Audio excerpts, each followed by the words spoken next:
Welcome back in this video series by Sagar Kadam's Engineering Academy. Let's discuss next numerical.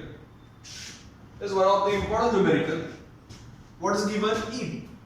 Integral 0 to infinity x raised to p minus 1 upon 1 plus x dx is equal to pi upon sine p pi. Then prove that p gamma p into gamma 1 minus p is pi upon sine p pi.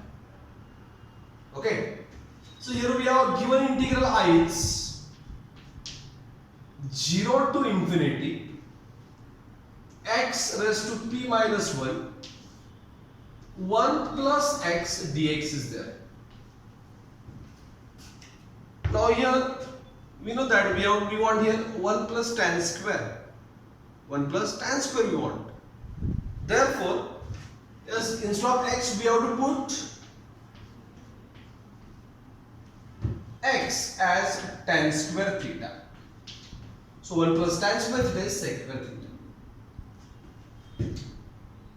Dx, it is a 2 tan theta. First of all, we differentiate that n raised to variable n minus 1.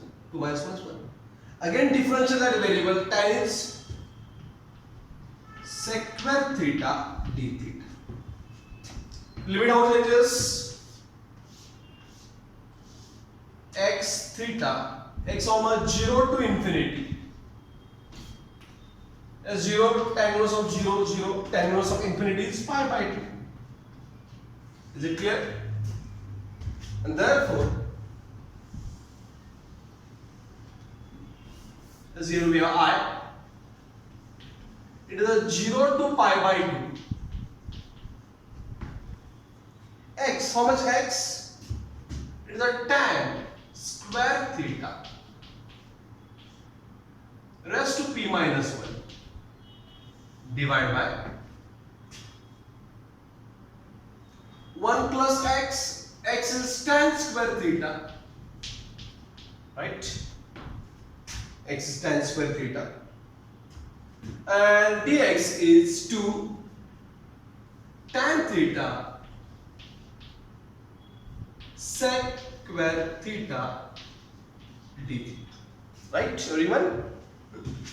So here we have integral I is equal to, it is 0 to pi by 2 tan square theta, so that 2 multiplied with p minus 1, so it is tan raised to 2p minus 1, 2p minus 2, is it right? That's 2p, again 2 multiplied with 1 minus 2. 1 plus tan square is sec square theta, it is a 2 tan theta sec square theta d theta, right?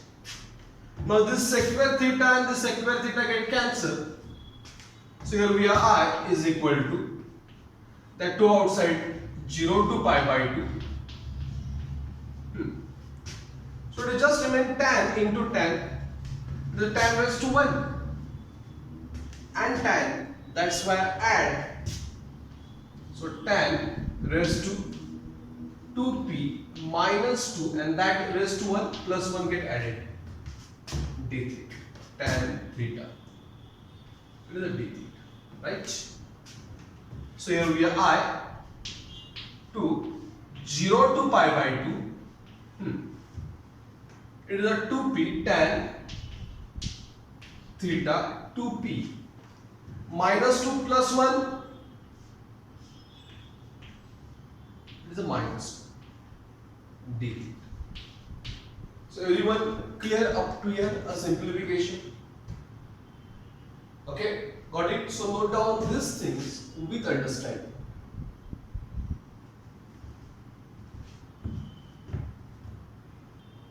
Next step.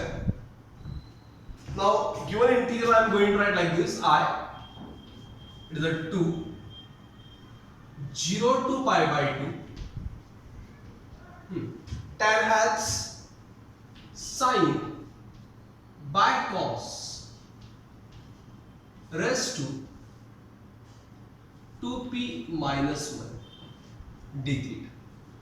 Now we have to convert this numerical to standard beta function. So therefore we are I 2, 0 to pi by 2 is the limit. It is sine raised to 2p minus 1 divided by cos raised to 2p minus 1 d theta. As for standard sine into cos, I am going to write like this: 0 to pi by 2 sine 2p minus 1 into as 1 upon cos theta is a sec theta, we know that. But I am going to write that cos raised to minus 1. Okay, so it is a cos 2p minus 1 raised to minus 1 theta. Is it clear? 1 upon, that's why. Okay, so here we are I 2, 0 to pi by 2 sine raised to 2p minus 1 theta and cos raised to, due to this minus 1 multiplied, cos theta raised to what? 1 minus 2p d theta. Is it clear all of you? Understood everyone? Sine raised to 2p minus 1 theta and cos raised to 1 minus 2p theta. Now we convert this numerical to standard beta function to get a final solution. So is it clear all of you up to here? Note down this part with understanding. Next step, we are I with a 2. Now let us use beta function property. 1/2 beta. It is a 2p minus 1 plus 1 by 2. 2p minus 1 plus 1 by 2, comma 1 minus 2p plus 1 by 2. So I, that 2 get cancelled, it is a beta, minus 1 plus 1 get cancelled, so it is a 2p by 2. 2p by 2 means it is just p. And here 1 plus 1 is 2. 1 plus 1 is 2. I am going to write right side by minus 2p by 2. So to get divided this term, that's why it remains 1 minus p. Is it clear? Let's use relation with, so it is a beta gamma p, gamma 1 minus p divided by gamma p plus 1 minus p. Right? So here we have I gamma p, gamma 1 minus p divided by this p get cancelled, it is a gamma 1. So is it clear this part everyone? Note down this part with understanding.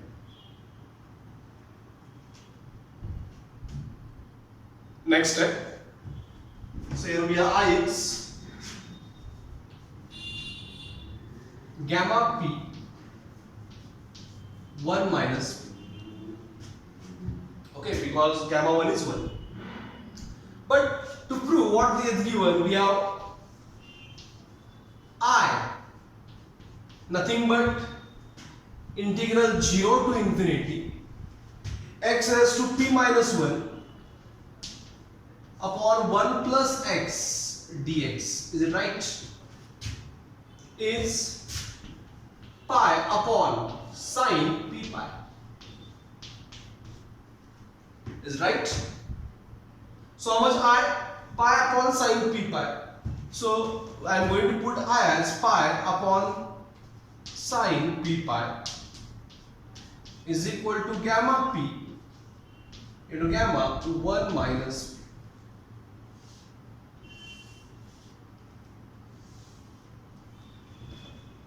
Okay, so what they asked to prove, is here we proved it. So one of the complicated and very important numerical. Is it clear all of you? Thank you very much watching this video sincerely.